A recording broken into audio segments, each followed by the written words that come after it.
নমস্কার বন্ধুরা, দেবিকা অফিসিয়াল চ্যানেলে তোমাদের সকলকে স্বাগত। আবার একটা নতুন ভিডিও নিয়ে তোমাদের সামনে হাজির হয়েছি। আজ সকাল থেকেই রোদ বেরোয়নি, চারিদিক মেঘলা হয়ে আছে। সকাল আর মেঘলা কাটিয়ে স্নান সেরে চলে এলাম বেলায়। আজ আমাদের লক্ষ্মী পুজোয় সারাদিন কি করলাম, কিভাবে জোগাড় করলাম সব তোমাদেরকে দেখাবো, তোমরা দেখতে থাকো। এটা আমাদের মনসাতলায় লক্ষ্মীর হাঁড়ি এনে পুজো হয়।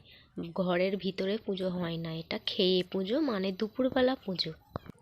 মা লক্ষ্মীর পুজো, সাথে মা মনসারও পুজো হয়। আগে মা মনসার পুজো, তারপর মা লক্ষ্মীর পুজো হবে। আমি এদিকে ফলগুলো সব বানিয়ে নিচ্ছি বলার কারণ, পুজোর সময় ফল কোচানো বলতে নেই, বানিয়ে নিচ্ছি বলতে হয়, বড়দের থেকে শেখা। ফলের মধ্যে ছিল মটরশুঁটি, শাঁখা আলু, আপেল, কলা, এই সমস্ত ছিল, এবং নতুন গুড়ের মুড়কিও দেওয়া হয়েছিল, তিলে খাজাও দেওয়া হয়েছিল। যেহেতু ওটা মাঘ মাসের পয়লার পুজো, তার জন্য নতুন কিছু দিতে হয়, তার জন্য দিয়েছিলাম। এদিকে আমি পুজোর জোগাড় করে নিচ্ছিলাম, ওদিকে আমার মেয়েকে আমার শাশুড়ি মা পড়তে যাওয়ার জন্য স্নান খাওয়া সব মিটিয়ে দিয়ে পড়তে দিয়ে এসেছিলো।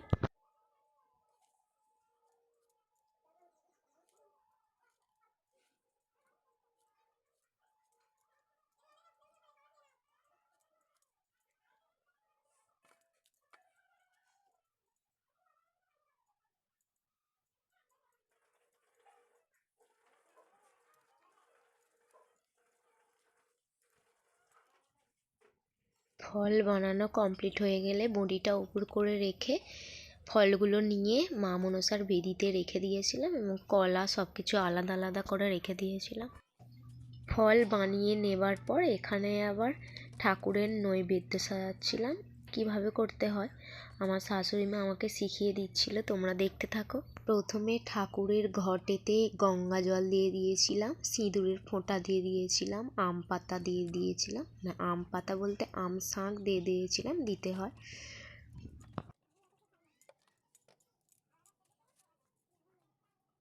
এখানে আমার শাশুড়ি মা শিখিয়ে দিচ্ছিল কিভাবে নৈবেদ্য সাজাতে হয়।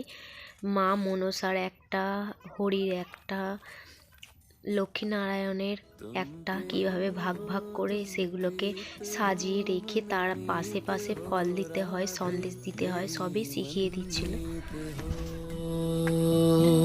तुम प्रेम हो, तुम प्रीत हो, मनमीत हो, राधे मेरी मनमीत हो। तुम प्रेम हो, तुम प्रीत हो। গুছিয়ে নেবার পর আমাদের মা লক্ষ্মীকে মা মনসার বেদিতে নামিয়ে নিয়ে আসা হয়েছিল পুজো করবার জন্য। মাঘ মাসের পয়লার মা লক্ষ্মী পুজোর জোগাড় কিভাবে আমি করলাম তোমাদেরকে দেখালাম। ভিডিওটি ভালো লেগে থাকলে লাইক, কমেন্ট এবং শেয়ার করো।